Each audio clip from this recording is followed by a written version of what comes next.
وعلى آله وأصحابه أجمعين أما بعد فأعوذ بالله من الشيطان الرجيم بسم الله الرحمن الرحيم والذاريات ذروا فالحاملات وقرا فالجاريات يسرا فالمقسمات أمرا انما توعدون لصادق وان الدین لواقع والسماء ذات الحبک صدق اللہ العظیم۔ اللہ رب العزت ارشاد فرماتا ہے، یہ سورہ والذاریات ہے، اس کی ابتدائی آیات مبارکہ ہے۔ اس سورہ مبارکہ کی ابتدا میں مختلف قسم کی اللہ رب العزت نے قسمیں کھائی ہیں۔ جب بھی کسی بات کو پکا کرنا ہو یا وہ بات ہو کر رہنے والی ہو، واقعتاً وہ بات ہو کر رہنے والی ہو، تو اس سے یا تو ماضی کے صیغے سے پکارتے ہیں کہ وہ بات ہو گئی ہے، اس کا مطلب یہ ہے کہ یہ بات ہو کر رہے گی، یا پھر اس کو کسی قسم کے ساتھ پکا اور مضبوط کر دیتے ہیں۔ اللہ رب العزت نے ارشاد فرمایا قیامت واقع ہونے والی ہے، قیامت کے دن سب کو اٹھایا جائے گا، حساب و کتاب ہوگا۔ اس بات کو پکا کرنے کے لیے اللہ نے 4 قسمیں کھائیں۔ اب وہ تو بات ٹھیک ہے،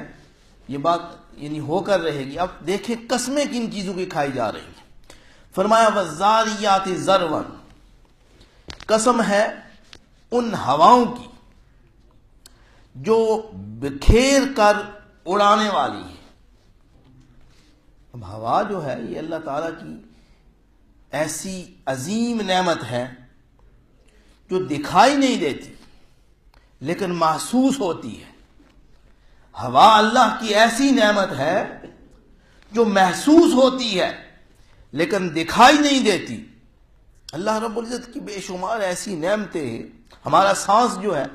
ہمیں دکھائی نہیں دیتا لیکن محسوس ہوتا ہے، اندر بھی جا رہا ہے باہر بھی آ رہا ہے۔ اسی طرح ہوائیں جو ہیں اللہ کی ایسی نعمتیں ہیں، اور جو دکھائی نہیں دیتی لیکن محسوس ہوتی ہے۔ اللہ رب العزت نے اس کی چند جو قسمیں ہیں ان کی قسمیں کھائی ہیں۔ ویسے ہواؤں کی بہت قسمیں ہیں، آپ نے کبھی غور نہیں کیا ہوگا، ہواؤں کی بہت قسمیں ہیں، لیکن چند کی اللہ رب العزت نے یہاں قسمیں کھائی ہیں۔ فرمایا والذاریات ذروا، قسم ہے ان ہواؤں کی جو مٹی کو اٹھاتی ہیں اور بکھیر دیتی ہیں۔ یعنی ایک قسم ہواؤں کی، وہ قسم اس کی قسم کھائی، فرمایا جو مٹی کو اٹھاتی ہیں اور اس کو بکھیر دیتی ہیں۔ دوسری یہ ہو گیا والذاریات ذروا فالحاملات وقرا، دوسری قسم ارشاد فرمایا وہ ہوائیں ان کی قسم کھاتا ہوں جو بادلوں کو اٹھاتی ہیں۔ جو بادلوں کو اٹھاتی ہیں۔ بادلوں کو کیسے اٹھاتی ہیں؟ وہ ہوائیں دیکھیں سمندر پہ چلتی ہیں، سمندر سے پانی کو لیتی ہیں اور لے کر آسمان کی طرف بلند ہو جاتی ہیں، اور وہ ہوائیں ان میں پانی ہوتا ہے، وہ ہوائیں ان میں پانی ہوتا ہے۔ فرمایا قسم ہے ان ہواؤں کی جو پانی کو اٹھائے پھرتی ہیں، جو پانی کو اٹھائے پھرتی ہیں۔ فرمایا فالجاریات یسرا، یہ دوسری قسم ہوگی۔ تیسری قسم فرمایا فالجاریات یسرا، وہ ہوائیں جو آہستہ آہستہ چلتی ہیں۔ ہواؤں کی ایک قسم ہے جو تیز چلتی ہے، اور ایک قسم وہ تھی جو اللہ نے ایک اور مقام پہ ارشاد فرمایا ہوا سخت ہوا تھی، وہ نقصان پہنچانے والی ہوا تھی، اور اس کے ذریعے سے پہلی قوموں پہ عذاب بھی آیا۔ اس کا اللہ رب العزت نے ایک اور مقام پہ ارشاد بھی فرمایا، اس ہوا کا ذکر بھی فرمایا، لیکن یہاں فرمایا فالجاریات یسرا، قسم ہے ان ہواؤں کی جو آہستہ آہستہ چلتی ہیں، انسان کو فرحت پہنچاتی ہیں، انسان کو فرحت پہنچتی ہے۔ دیکھیں عرصہ دراز سا قدر نہ بارش ہو، اور اس کے بعد پھر اگر بارش آئے اور ہوا بارش کو لے کر آئے، وہ ہوا بڑی میٹھی جلتی ہے، وہ بڑی میٹھی محسوس ہوتی ہے، اور بڑی وہ نرم و نازک ہوتی ہے، وہ جسم کے ساتھ ٹچ کرتی ہے، لگتی ہے تو انسان کا جسم کھل اٹھتا ہے۔ فرمایا فل جاریات یسرا، وہ ہوائیں جو آہستہ آہستہ چلتی ہیں۔ فل مقسمات امرا، فرمایا وہ ہوائیں، یہ چوتھی قسم، فرمایا قسم ہے ان ہواؤں کی جو بادلوں کو تقسیم کر دیتی ہیں۔ بادلوں کو کیا کرتی ہیں؟ تقسیم کر دیتی ہیں۔ اللہ رب العزت نے بادلوں کی جب ذکر، بادلوں کا اللہ رب العزت نے قرآن مجید میں مختلف مقامات پر بڑی تفصیل کے ساتھ ذکر فرمایا۔ ایک مقام پہ ارشاد فرمایا یزجی سحابن، یہ ہوائیں بادلوں کو اٹھاتی ہیں، اوپر لے کر چلتی ہیں۔ ثم یؤلف بینہ، پھر وہ آپس میں بادل جو ہیں وہ ان بادلوں کو وہ جوڑتی ہے۔ بادل بکھرے ہوئے ہوتے ہیں، ایک طرف سے آتے ہیں آہستہ آہستہ، پھر وہ آپس میں جڑتے ہیں۔ پھر آگے ارشاد فرمایا ثم یجعلہ رکاما، پھر بادلوں کو تہ بتہ لگاتی ہے۔ بادلوں کو یہ نہیں ہو سکتا کہ کیسے، یعنی اس کی غور و فکر کریں، فرمایا رکاما، فرمایا بادلوں کو تہ بتہ لگاتی ہے۔ ثم یخرج رکاما فیجعلہ رکاما سحابا ثم یجعلہ رکاما فترى الودق یخرج من خلالہ، پھر وہ جب بکھر جاتی ہیں، تہ بتہ لگ جاتی ہیں آسمانوں پہ ایسے چھائے، اس کے درمیان سے پھر اللہ رب العزت سے بارش نکالتے ہیں۔ اس کا بہت بڑا پروسیجر ہے، بہت بڑا پیچھے پروگرام ہے۔ یہ نہیں ہم دیکھتے ہیں بس ٹھیک ہے جی، نہیں، اللہ تعالیٰ اتنی نعمت ہم نے، اللہ نے ارشاد فرمایا غور و فکر کرو تمہیں سمجھ آئے۔ یہ بادلوں کو اٹھانا، اوپر لے جانا، پھر اوپر لے جا کر دوبارہ زمین پر واپس لانا، بغیر پروگرام کے چل رہا ہے کام نہیں۔ اسی لیے اللہ رب العزت نے قرآن مجید میں بارش کا ذکر بڑی غور و فکر، بڑے مختلف مقامات پر، مختلف جگہوں پر ذکر فرمایا، اور فرمایا اس میں غور و فکر کرو کیسے ہم کرتے ہیں۔ تو اس کا ذکر یہاں، یہ وہ دوسرے مقام پہ تھا، یہاں یہ ذکر فرمایا فالمقسمات امرا، وہ ہوائیں جو بادلوں کو تقسیم کرتی ہیں۔ آج اس علاقے میں ہونی ہے بارش، یہاں آ گئی بارش، اب یہاں سے جب یہاں ٹائم اس کا ختم ہو گیا، 1 گھنٹہ 2 3 1 دن 2 دن، اس کے بعد ہوائیں کو حکم ہوتا ہے ان کو اٹھاؤ، فلاں ملک میں لے جاؤ، فلاں علاقے میں لے جاؤ، وہاں تم نے برسنا ہے۔ فرشتے باقاعدہ ان کے پیچھے رہتے ہیں، فرشتے باقاعدہ ان کے پیچھے رہتے ہیں، اور فرشتوں کے ہاتھ میں کچھ چیزیں بھی ہوتی ہیں، ان کو مارتے ہیں۔ جب یہ آواز آتی ہے، یہ کیا آواز آتی ہے پتہ ہے؟ کبھی غور و فکر کیا؟ یہ وہ فرشتے اسے مارتے ہیں اور اس کی آواز آتی ہے، اور اتنی آواز کڑک ہوتی ہے کہ انسان سمجھتا ہے پتہ نہیں کیا، ہمارا دل جو ہے وہ بند ہو جائے گا، شاید ختم ہو جائے، لیکن یہ اللہ رب العزت کا نظام ہے، نظام قدرت ہے۔ پھر اللہ رب العزت اسے اٹھا کر مختلف ملکوں میں، مختلف جگہوں میں، مختلف علاقوں میں وہاں بھیج دیتے ہیں بارش کو، وہاں برستی رہتی ہے۔ اللہ رب العزت نے ان 4 قسمیں بیان فرمائی، 4 قسموں کے بعد فرمایا انما توعدون لصادق،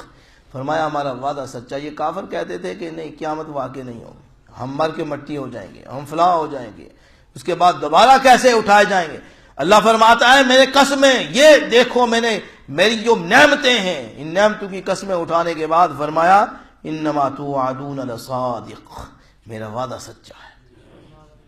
میرا وعدہ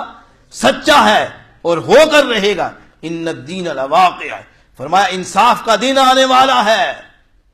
جو مرضی کر لو دنیا میں، ظلم و ستم کر لو، ظلم و ستم کے بازار گرم کر دو، ایک آدمی کرے کیا ایک آدمی پوری قوم کو آگے لگا لے، جیسے بھی ہو، فرمایا ان الدین، انصاف کا دن آنے والا ہے، ان الدین لواقع، فرمایا انصاف کا دن قائم ہونے والا ہے، انصاف آنے والا ہے، وہاں مظلوم کو بھی اور ظالم کو سامنے کھڑا کیا جائے گا، اور مظلوم سے، اور یہ اللہ رب الارشاد فرماتا ہے مظلوم کی میں بات سنتا ہوں، فرمایا میں مظلوم کی بات سنتا ہوں اور قبول بھی کرتا ہوں، اس لیے حضور علیہ الصلوۃ والسلام نے ارشاد فرمایا جو مظلوم ہے اس کی دعا رد نہیں ہوتی، جو مظلوم ہے اس کی دعا رد نہیں ہوتی، اس کی دعا قبول ہوتی ہے، ہاں جلدی ہو یا دیر سے ہو یہ اللہ کی مرضی ہے، لیکن اللہ فرماتا ہے تو مظلوم ہے، تجھ پر ظلم کیا گیا، تیرے حقوق کو غصب کیا گیا، تجھے دبایا گیا، میں نے دنیا میں اس لیے نہیں بھیجا تھا کہ ایک دوسرے کو دباؤ،